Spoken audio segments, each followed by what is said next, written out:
Hello again YouTube, Enzo back, just giving you a quick update with regards to my BMW e46. As you can see there now, the engine coolant light is off. We do not have it. We still have the engine management light on, but no coolant.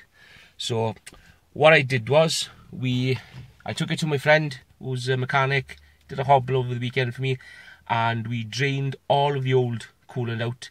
And all I can say is the consistency of the coolant it looked like gravy, and there wasn't a lot of it, so it needed changing, put it like that. So I don't think what was in there wasn't enough to cool down the engine, and that's why it was overheating.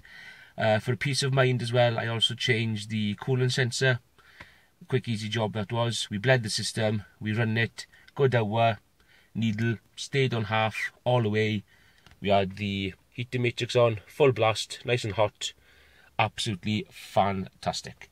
And the coolant we used is this one. This is the bought it from Halfords. This is the recommended one for BMW e46. So it's a mixture of coolant and antifreeze. 5 litres. The car takes 6 litres in all. That's maximum capacity, but you don't want to fill it up to maximum capacity. There's a little bit, I don't know if you can see the mark there, but there's a little bit of coolant still left in there. We didn't quite use it all, but we checked the levels. They were all in the they were all satisfactory, they were all in the correct place, so we thought, okay, we won't bother, we won't push it and we left it like that. And just start it up now, just to make sure now that the light does not come back on. And there we go. So I'm happy, I'm absolutely chuffed with that. Cost me about 30 in all for the coolant, the sensor, and I also gave my mate a couple of bob for doing it. Came to about £35, so happy with that. And the next job for me today now is I'm going to find out what that engine management light is. The last time that light came on, it was fuel trim. And I watched a very interesting video on YouTube last night now. This gentleman in great detail explained fuel trim to me.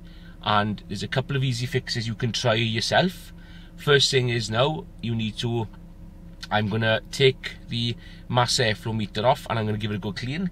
I'm going to take the air filter off itself and I'm going to give that a good clean. Replace it if necessary.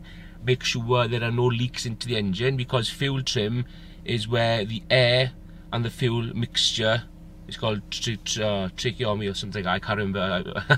Well, it's a really complicated thing, but I watched it last night and I kind of got the gist of it. I'm not an expert, I kind of got the gist of it, and I'm going to have a quick look at the engine now and see if everything's right. But basically, if the fuel and the air mixture is off, that's what triggers the sensors. So it could be the oxygen sensor, it could be the outside temperature sensor, anything like that affects how much air goes into the engine is going to muck up your fuel trim, and that's why you have the engine warning light on there.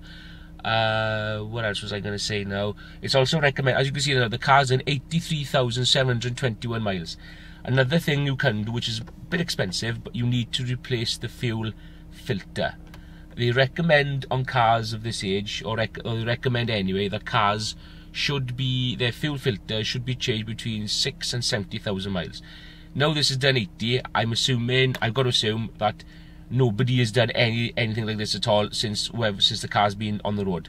So I probably am the first person to actually change the fuel filter. So for peace of mind, I'm gonna book it in again, and a friend of mine we're gonna give it a mini service. We're gonna do the plugs, we're gonna do the belts, we are gonna do the we're gonna do the oil, we're gonna do the belts, we're gonna do whatever we can to get this car up to a decent spec. And I shall also do a video about that as well. I'll do a video about to show you where all the sensors are, and any problems I will report back to you.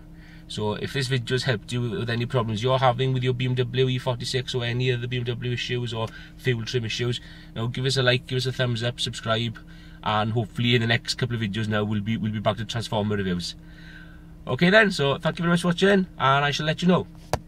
Oop, you dropped the camera there. Ta-da!